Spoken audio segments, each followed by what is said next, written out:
What if I told you you could become rich for doing absolutely nothing to deserve it and watch while the entire world falls into absolute chaos? But never mind that. Go ahead and keep taking food out of the mouths of kids who don't even have a bed to sleep in. Haha!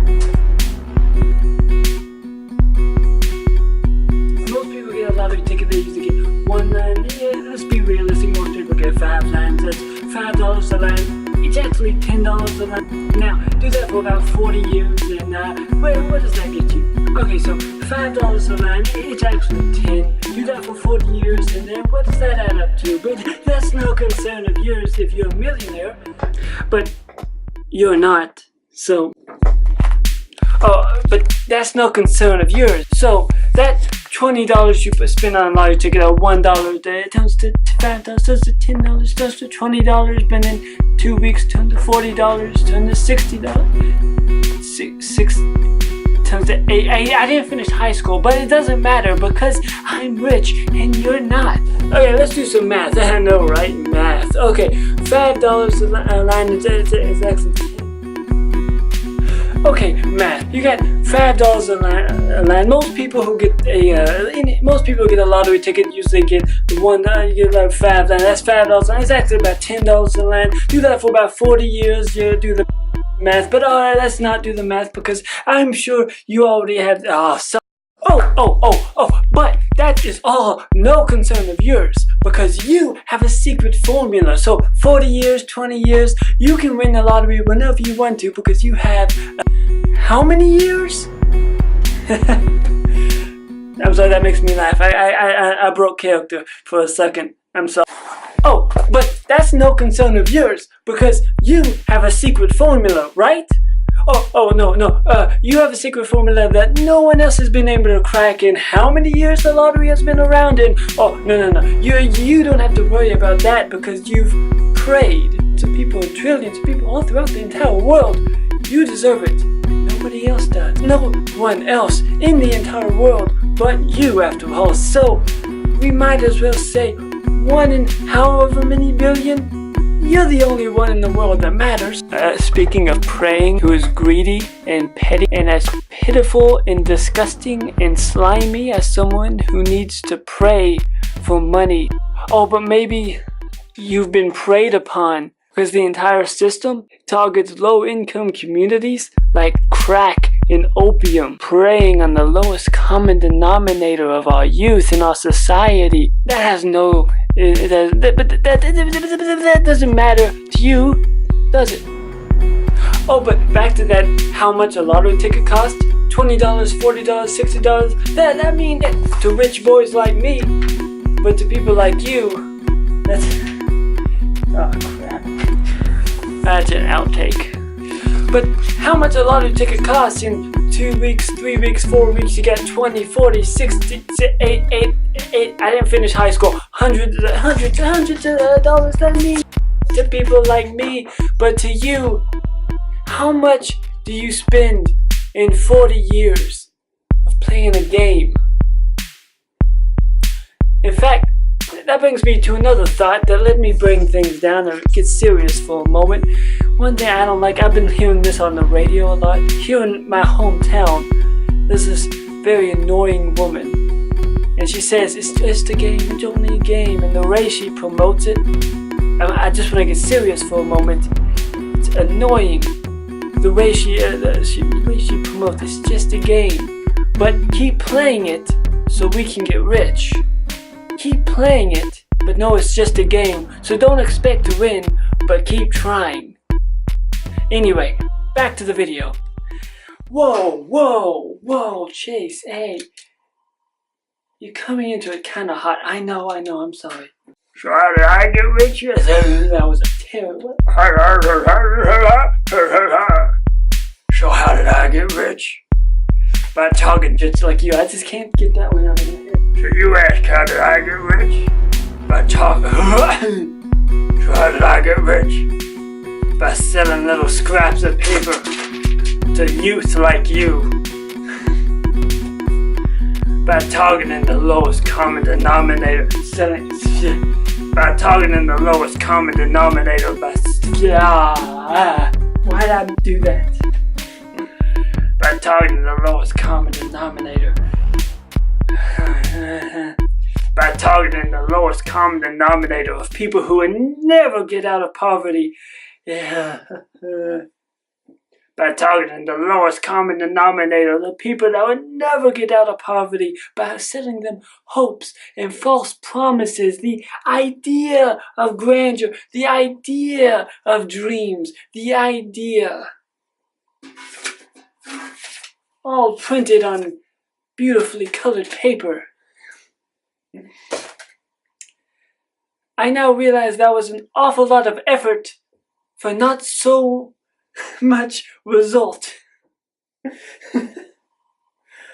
Oh boy, that was, I mean, you know, when you start out as a YouTube creator, you have these big ambitions and these big ideas. I'm gonna save all this and I'm gonna do this for this one video, and then it all adds up to this.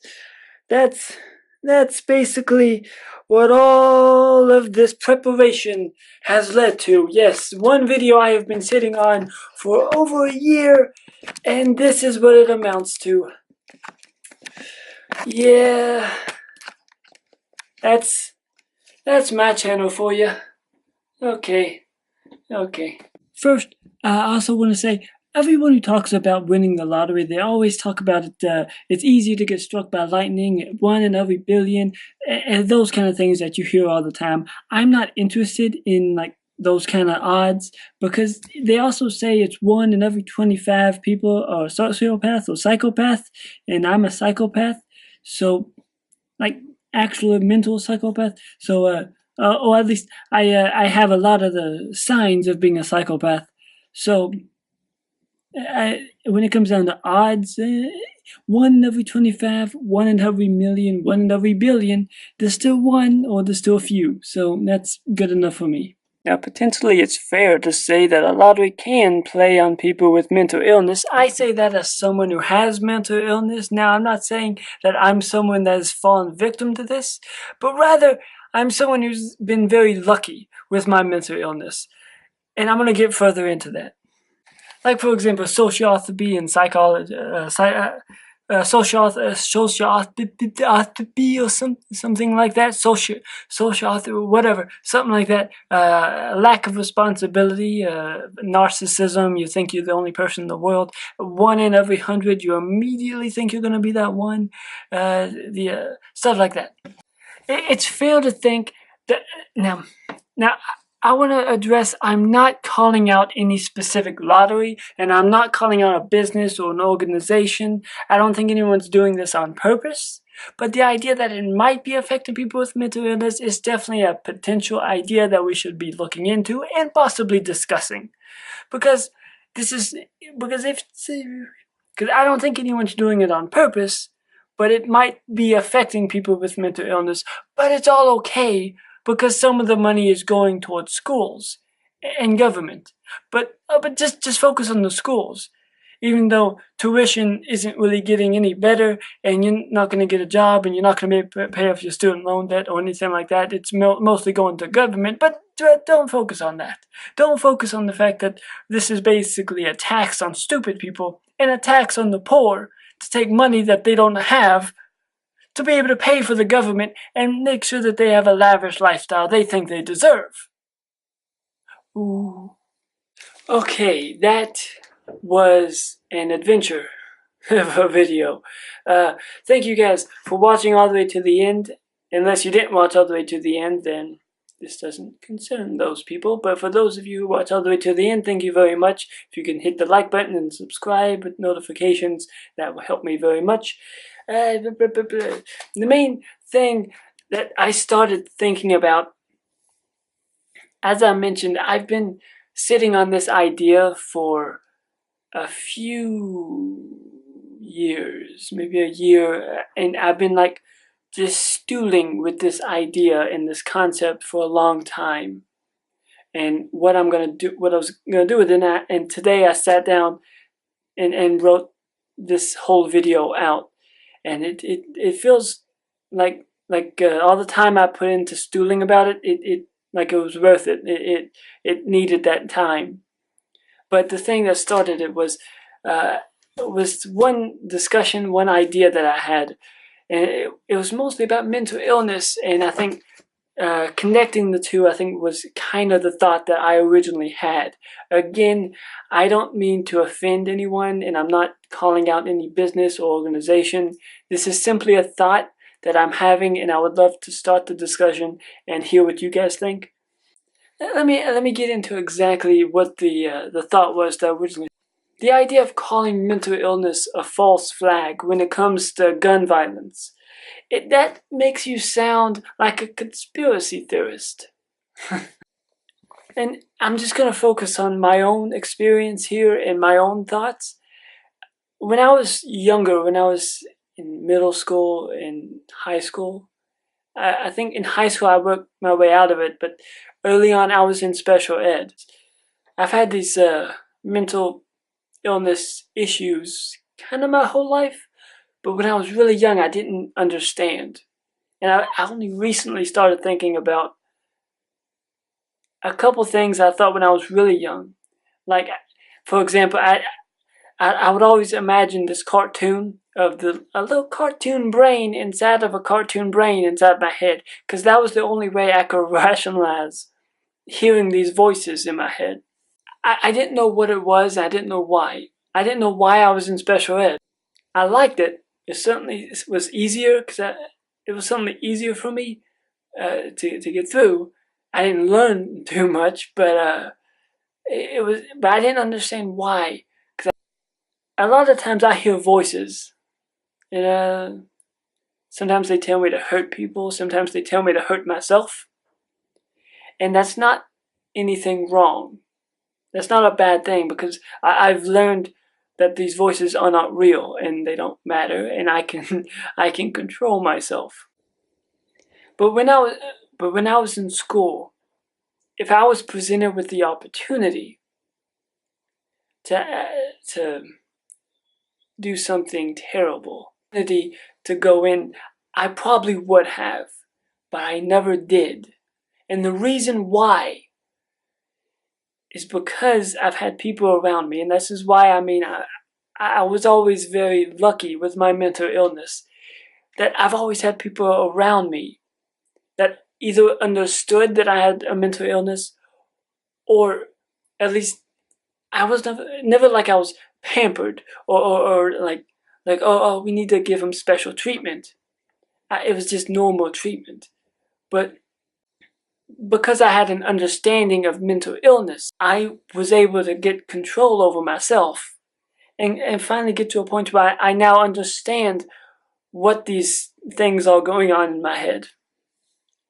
And if I was not surrounded by this constant stream of understanding, and I was presented the opportunity to be one of those rare cases, I probably would have.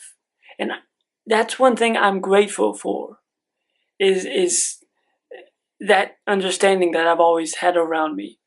That's what I'm constantly grateful of. And the reason I'm talking about this now is because I feel it's important to talk about. And I feel that I know there's plenty of other people out there that the thing about it is we don't talk that much. I know I don't. And a lot of other people are kind of shy and timid, like either I was and I still am. And I don't really communicate myself out in the public. And to my audience, I can talk, but I can't talk to other people. I didn't even learn how to talk until I started talking to a camera. But the point of it is that I was able to learn that it's wrong to hurt people. I still hear voices though, but I've learned that these voices are not real, and they're a figment of my imagination, or they're a continuation of the thoughts and fears and phobias, but they're not real. And I think that's an important point that a lot of people have to understand, but they won't if they are not being fed with an appropriate amount of understanding. And I will say that it was on the Viceland, the TV network, and a host of one of the TV shows. They came out on a commercial, and he encouraged people to change his mind or something about mental illness being a false flag. This is my response to that, and I hope this video is seen by the people at Viceland about specifically about that video, because this is my response to that, because that's what got me started on this subject. Using my thoughts and where I stand. That's pretty much it. So if you guys like this video, thumbs up, subscribe, notifications, and I will see you in the next video. Thank you very much. Also, another thing is you also gotta pay, also if you win, you're not gonna win, but if you happen to win, you also have to pay like upwards of 40% taxes, and actually 40%, might not even be 40%, it's whatever the government wants to take, then they gotta pay that. But it's not even taxes that you're gonna be warned about or told about, you're gonna pay those taxes on your own, and if you just so happen to forget, look at me, ma, I won the lottery, hey, cool.